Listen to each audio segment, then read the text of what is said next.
वैज्ञानिक कारण आहे का?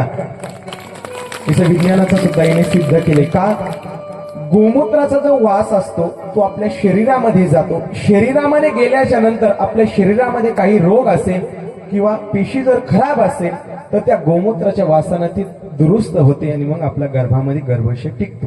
हेच विज्ञानाचं कारण आहे. म्हणून गोमातेची सेवा आमच्या जीवनामध्ये झाली पाहिजे. दोन कसाई होते, ही सत्य घटना आहे. दोन कसाई होते, मुसलमान बांधव होते. एका सदग्रस्ताने एका मोठ्या भोजनाचं आयोजन केलं. भोजनाचं आयोजन झाल्याच्या नंतर त्या ठिकाणी गौमाता आणण्यात आली. कशासाठी? कापण्यासाठी. सत्य घटना आहे. कापण्यासाठी आणली. एवढ्यामध्ये ते घेऊन जाऊ लागले दोन कसाई. एवढ्यामध्ये वाटेमध्ये विश्रांतीसाठी थांबले. दोन्ही कसाई झोपी गेले. एवढ्यामध्ये एका कसाईच्या स्वप्नामध्ये माझ्या गोमाता आली. गोमातेने सांगितलं, रे तू मला मारतोय, माझाही जीव आहे. तू माझी हत्या करतो, मलाही जीव आहे. ज्याप्रमाणे तुला जीव आहे त्याप्रमाणे मलाही जीव आहे. तू मला मारतो. त्यावेळेस त्या कसाईच्या मनामध्ये काय आलं काय माहित नाही. झोपेतून उठला आणि त्या गौमातेला मुक्त करून दिलं. एवढ्यामध्ये दुसरा कसाई जागा झाला. त्याला कळालं. राजाला ज्यावेळेस कळालं मोठ्या भोजनाचं आयोजन आहे त्यावेळेस राजाकडे गेल्याच्या नंतर त्यांनी सुळावरती देण्याचं त्याला ठरवलं. ऐका, सुळावरती देण्याचं ठरवलं. एवढ्यामध्ये सुळाची तारीख ही निश्चित झाली. त्या कसाईने हात जोडले. हात जोडल्याच्या नंतर तो गोमातेला सांगू लागला, गोमाता मी तुझं रक्षण केलं परंतु आज मला माझी बळी जाते. ठरल्याप्रमाणे कसाई त्या सुळावरती गेला.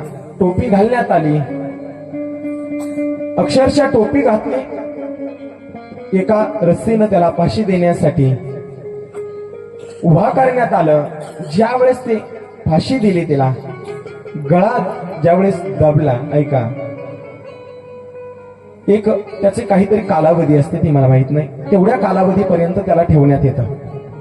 त्याचा नियमच असा आहे. तेवढाच कालावधी त्या मनुष्याला ठेवल्या जातं. ज्यावेळेस तेवढ्या वेळा करता त्याला ठेवला, खाली उतरलं तो पुन्हा जिवंत होता. एक वेळेस ठेवलं, दोन वेळेस ठेवलं. परंतु आता शास्त्राचा असा नियम आहे किंवा जो फाशी देणार आहे त्याचा असा नियम आहे, एकाच वेळेस त्याला फाशी दिल्या जाते. एकच वेळेस असते. यांनी दोन वेळेस त्यांना दिली. आता तेही घाबरले.